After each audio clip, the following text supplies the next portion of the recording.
Yun, after po ng istanatan sa townhouse, meron din po tayong 3-story, yung in-insert kong mga pictures. Yan po is 3 palapag or 3-story. Ang maganda dyan, may 3 CR each floor. Hindi ka na magpapa future expansion, kumbaga. Para sa malaking family. O, ito po, ito din po ang computation. Ito po yung mapa. Maganda ang location nitong Istana Tansa Villas na to is kasi pagpasok mo ng Istana main entrance, nasa left side andun na ang community ng Istana Tansa Villas. 3 palapag or 3-story, yun nga po, mas malaki po ang presyo. Syempre po, mas malaki ang lot area, mas malaki ang house area kasi 3 palapag. Ang maganda dito, each floor meron kang CR. Malaki ba ang family mo? Nangangarap ka ba ng 3 bed, 3 palapag? Malaki po ang, kumbaga, ang bahay para sa malaking family. So, ang presyo, try nating ipakita sa inyo. Ito po, the Istana Tansa Villas, Block 5, Lot 12, ang lot area is 50 ng regular inner. Kung gusto mo po ng corner, may 77 squares tayong mga lote or lot area. Meron tayong 68, 68, ayan, 80, 65, meron tayong 76, 47. Ganyan siya. So, sige. Sa regular inner price, Block 5, Lot 12, 50 ang lot area, 50 squares. Ang house area is 94. Ang total contract price, 3,314,000.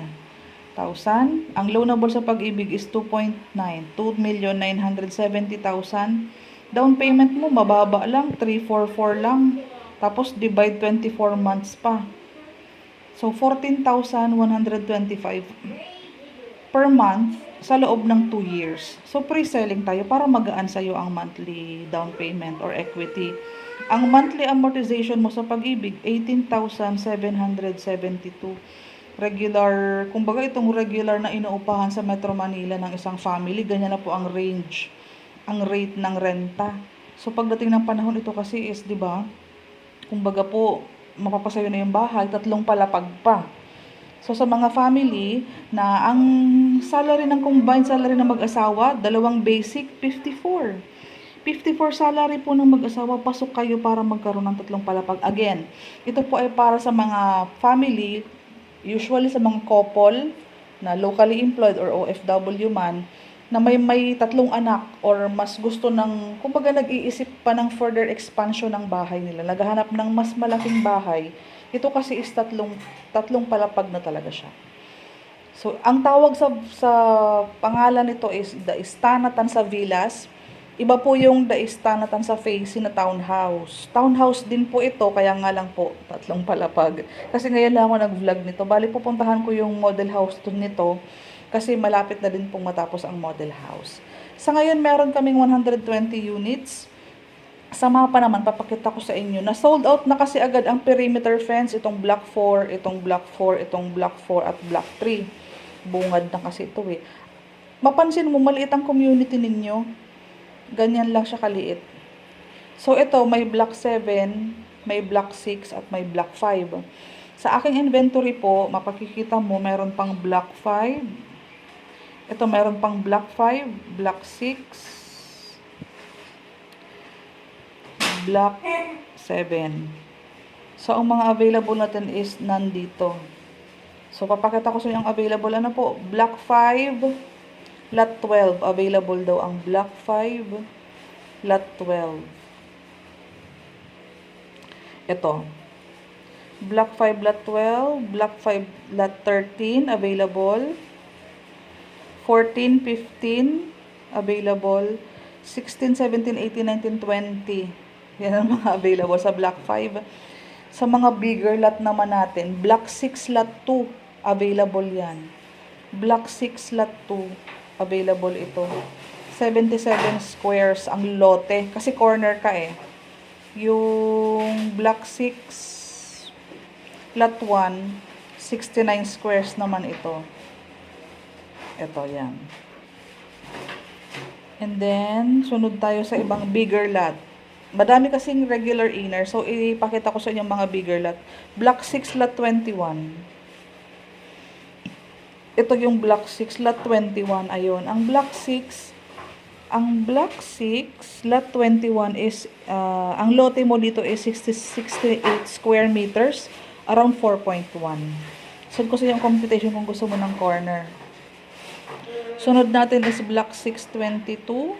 Ito, corner din po yan. Ito siya. 7. Sa block 7 naman, available pa yung number 1. Block 7. Ito yung block 7. Ayan. Block 7, lot 1, 80 squares po yan. Ito siya. Block 7, lot 1, 80 squares ang lote. So, malaki ang lot area. Ano po? Ang regular mo, again, 58. Yung regular inner, ito po is 80. Pareho lang sukat ng bahay. Bali, ang mga corner natin is irregular cut kasi mas malaki ang lot area. And, ang bintana mo kasi sa gilid kasi corner ka eh. Pag corner ka kasi is may bintana ka sa gilid mo kasi wala ka namang kapitbahay dito. Ang intersection mo dyan, dalawang kalsada. Itong kalsadang ito at itong kalsadang yan. Ganyan ang maganda pag corner. Again, block 7, lot 180 squares. Around 4.2. 4.2, 3.2 ang loanable, 1 million ang DP, divide 24 months, 41. Tapos 20 ka na sa monthly sa pag-ibig, 58 ang required salary. Ayan. Isasend ko sa iyo to, itong inventory, pati yung mapa, tawagan mo ko sa Messenger, Viber, or WhatsApp. Nasa description box yun at nandyan sa comment section. Para ma-check natin kung ano yung pasok sa salary, pasok sa budget, magandang location. Ayan. Sa ano din po tayo nagre-reserve nito? Sa Charles Builder pa din po sa Mandaluyong. Mondays to Fridays tayo pumupunta doon. Ito po bago lang to. Sa ano lang to eh. July 1 lang ito. July 1 lang po ito. Alin pa ang mga corner natin. So dito naman si Block 7 lot 22 and lot 21. Ang lot area mo dito is 76 square meters. Pareho lang din ang house area, 94 pa din. Ang presyo is 2.2 at 2.4. Pareho ang lote, pero mas mahal ang isa. Bakit? Itingnan natin. Block 7, 21 at 22. Medyo ano ito tricky to Block 7, parehong sukat, mas mahal ang isa.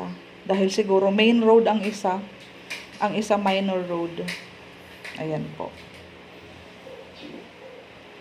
Para mapag-isipan natin ang mga computation. I-message po ako kasi medyo madami po ito. Hindi natin madidiscuss ng isa-isa. Ito naman ay pinag-uusapan namin ng buyer sa Messenger na mismo. Bali, pinipresent ko lang sa mga bagong inquiries natin yung location sa mapa, computation, sukat, at availability.